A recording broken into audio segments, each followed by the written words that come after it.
हे बघा, आता माझी पहिली गोष्ट म्हणजे ही मोड ऑफ एक्झाम चेंज व्हायला पाहिजे. जी आय थिंक शिक्षण मंत्र्यांनी ते ऑलरेडी अनाऊन्स केलं आहे की ती कम्प्युटर बेस्ड टेस्ट पुढच्या वर्षी ऑनलाईन होईल असं म्हटलं.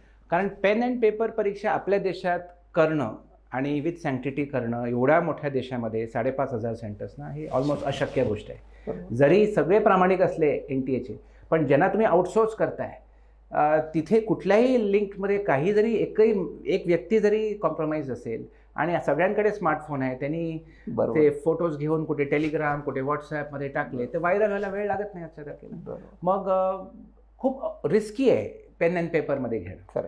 त्यामुळे त्याला पहिली गोष्ट म्हणजे कम्प्युटर बेस्ड टेस्ट करायला पाहिजे. पण कम्प्युटर बेस्ड टेस्ट पण बऱ्याच प्रकारचे असतात.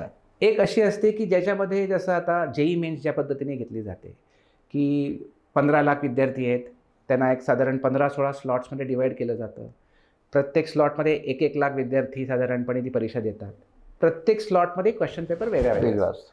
पण ते काय करतात, मार्क नाही कम्पेअर करत, कारण कुठल्या तरी एका स्लॉटला पेपर अवघड येईल, कुठेतरी सोपा येईल, मग त्यांना ते पर्सेंटाईलमध्ये कन्वर्ट करतात आणि नॉर्मलाइज करतात.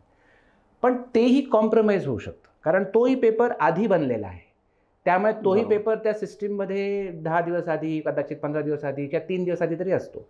तर कोण हॅकर असेल तो करू शकतो क्रॅक, किंवा परत जर कुठला करप्ट एलिमेंट असेल तर तो पेपर विकू शकतो. जसा पेन अँड पेपरचा पेपर विकू शकतो, तो ऑनलाईनचा पेपर विकू शकतो.